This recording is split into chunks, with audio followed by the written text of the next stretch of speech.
Hey, thanks for making it to Veterans InfoTap and Veterans Daily. I'm actually doing this video once for both channels. Why? Because it's that important.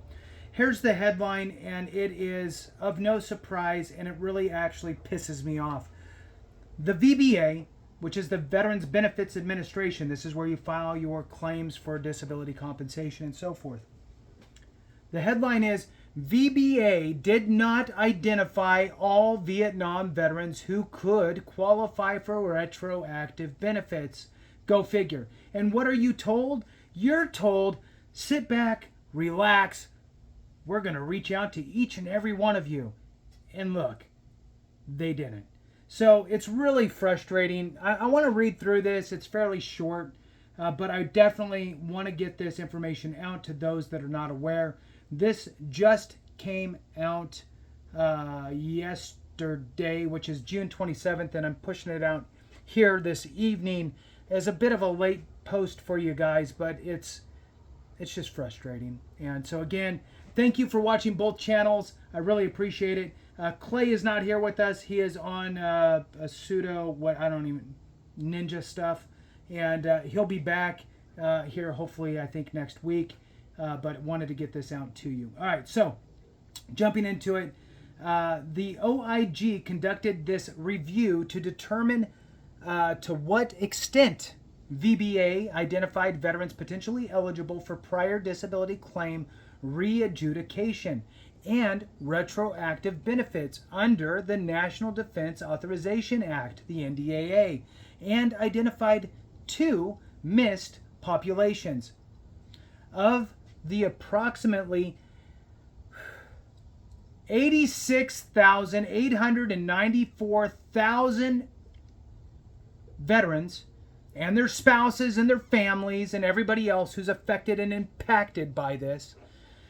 In the first data set with the NDAA diseases in their VHA medical records, about 36,125 were entitled to approximately $836.8 million in unpaid benefits. In a time, by the way, where inflation sucks and everybody is rubbing nickels together hoping they could manifest a damn quarter. So it's this failure that really, really irritates me, because this is a leadership problem. I'm sorry. Look, there's been great things. I get it. But this is absolutely a leadership problem within the VA. The VA secretary has been asked to resign by congressional members, and I get it. Look, political sides, blah, blah, blah, all that stuff. I don't really care. I don't care if it's an R or a D next to anybody's name when they appoint somebody to the VA. I care about what they're doing for us, and are they holding the agency, the department, accountable to serve us, veterans, surviving spouses, dependents, and so forth. They have fumbled and dropped the ball so many times in putting who takes the brunt of that? Veterans. And which ones? The most vulnerable, right? It's just unacceptable. All right, let's move on.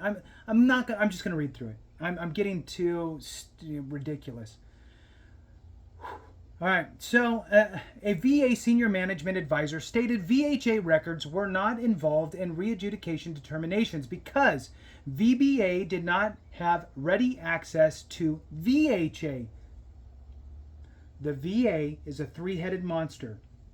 VBA, the Benefits Administration, VHA, the Health Administration, and the National Cemeteries Administration. The three don't really talk well with each other. Again, leadership issues, right? If I was there, rule number one would be making all these things talk together better for the benefit of veterans. Anyway, let's move on. So,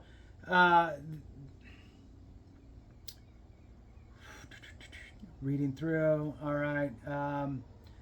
All right, so with that, the VHA and the VBA have had some miscommunication, we'll say.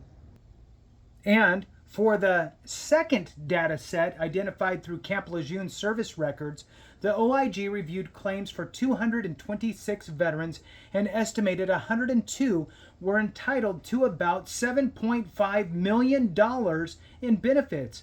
VA concurred with the two of the OIG's three recommendations to improve methodologies for identifying eligible veterans and to send outreach letters, improve claims processors, improve claims processors' identification of claims possibly warranting readjudication, and update procedures to include veterans' medical records. Niemer versus the United States Department of Veterans Affairs was a 1986 class action lawsuit which warranted huge back pays for a lot of our Vietnam folks. And so let's see what they say about that here. So Niemer versus U.S. Department of Veterans Affairs was a 1986 class action lawsuit in which Vietnam veterans and their survivors alleged VA had improperly denied their compensation claims for service-connected disabilities caused by herbicide exposure during military service. In 1991, VA was required to readjudicate claims filed by Vietnam veterans. When regulations add new presumptive diseases of service connection, like hypertension for Vietnam vets, right? So hypertension would be a new one through the PACT Act. So when regulations add new presumptive diseases of service connection, VA must search its records to find eligible claimants and award benefits without requiring action by the claimant. So the easiest best case scenario for the VA in this situation would be Vietnam veteran filed for hypertension in whatever, right? 2010. They were denied. Then the PACT Act came through, added hypertension as a presumptive condition. The VA has all that information. The VA is supposed to go, look, you filed for hypertension back here. It wasn't a presumptive. You didn't prove the nexus, but now it's a presumptive. No need for a nexus. We have everything we need. So let's go ahead and knock this out for you. So moving on from there, when regulations add the new presumptive diseases of service connection, VA must still, again, search its records to find eligible claimants and award benefits without requiring any action by the claimant. The 2021 NDAA added 3 diseases, bladder cancer, hypothyroidism, and Parkinsonism, that carry presumptive service connection due to herbicide exposure during Vietnam War. In 2021, VBA stated VA would review claims for Niemer eligibility from approximately 70,000 veterans and survivors.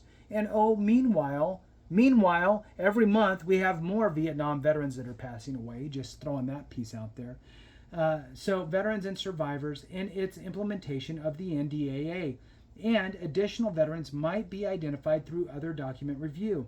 This review highlights deficiencies in fully identifying affected veterans. Here's the takeaway, and this is what don't ever wait for the VA to reach out to you regarding your benefits. Don't do it. If you hear of something new, one of two things.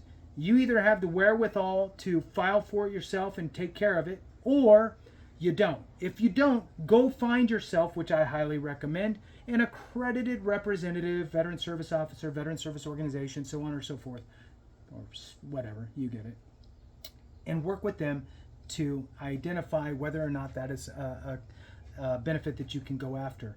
Do that.